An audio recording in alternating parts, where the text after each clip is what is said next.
Right guys, we have some interesting details regarding upgradability with the Apple Silicon Mac Pro, so of course, let's delve into it. So yes, a source on Mac Rumors, who by the way was the first to spill the beans regarding the Mac Studio, tells us we could see one PCIe slot on this Mac Pro with Apple Silicon. Now this is quite surprising because with the Apple Silicon Macs and most of Apple's products, they do close everything off so that of course you can't upgrade your machine down the line. But with the Apple Silicon Macs there is a reason behind this, and that's the fact these are SoCs, so of course the RAM, the GPU, the CPU and other components all packaged into one chip.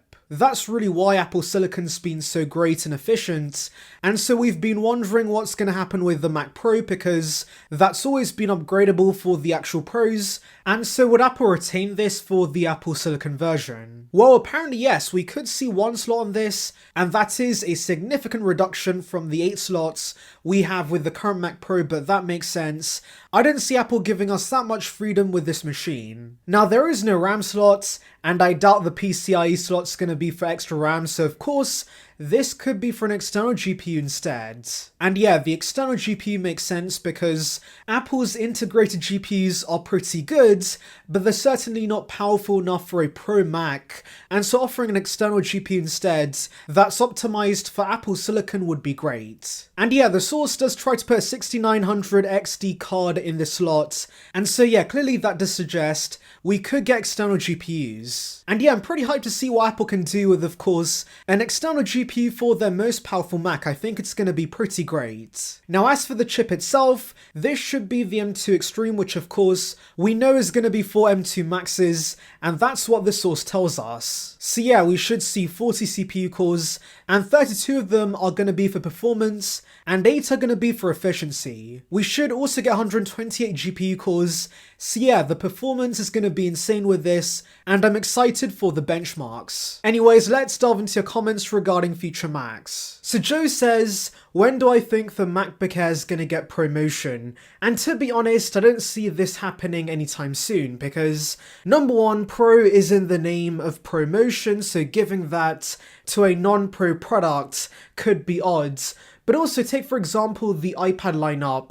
The Pros have exclusively had promotion for years now, so of course with the MacBook Pros just getting it, I just don't see the Air getting promotion for the next 5 to 6 years. And to be honest, as I've mentioned in the past, I could care less about promotion on any device, and so the lack of it with the MacBook Air really is not a massive issue. So James has a pretty long comment, but I want to specifically talk about his theory that we could see a Mac Pro chip called the Z1, and this makes so much sense to me because if they try and fit this chip with the rest of the M2/M3 series, what can they call it? I mean, Max and Ultra already sound pretty stupid and could be confusing for some consumers, and so what's above that? Now yes, I know that Gurman does believe it could be M2 Extreme, but that just sounds ridiculous. I think X1 or Z1 makes a ton more sense. And if you think about it, separating this from the rest of the M series is a good move because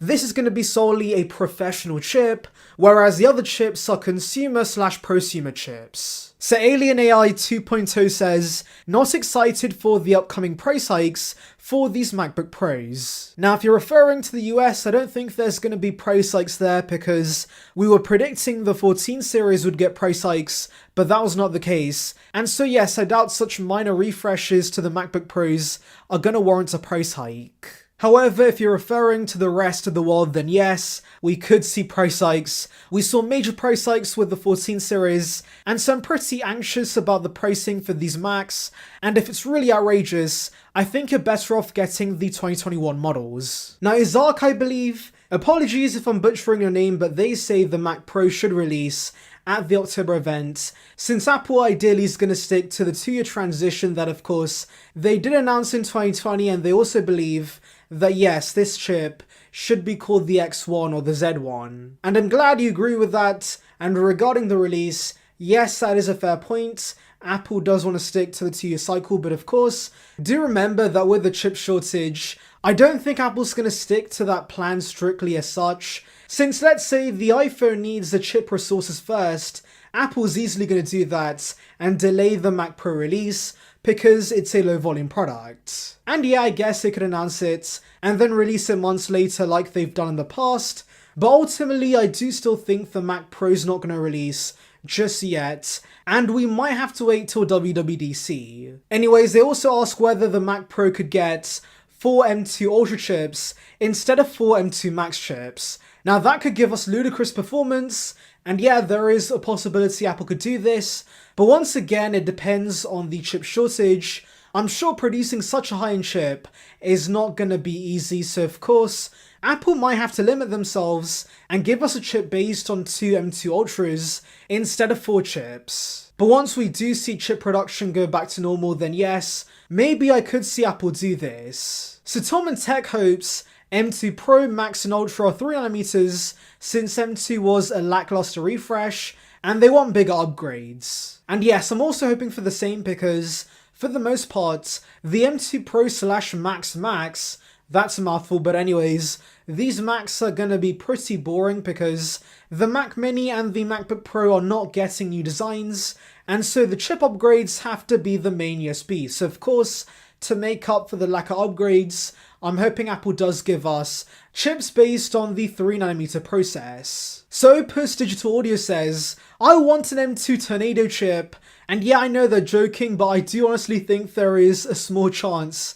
Apple does go with that, especially with how ridiculous Apple's naming scheme is becoming with their chips. So Jan says, I want a normal 27-inch or bigger 32-inch iMac. They were a great option for years for an affordable workhorse, and they complain about the Mac Studio setup being pretty expensive, and so they want Apple to give us a successor to the 27-inch iMac.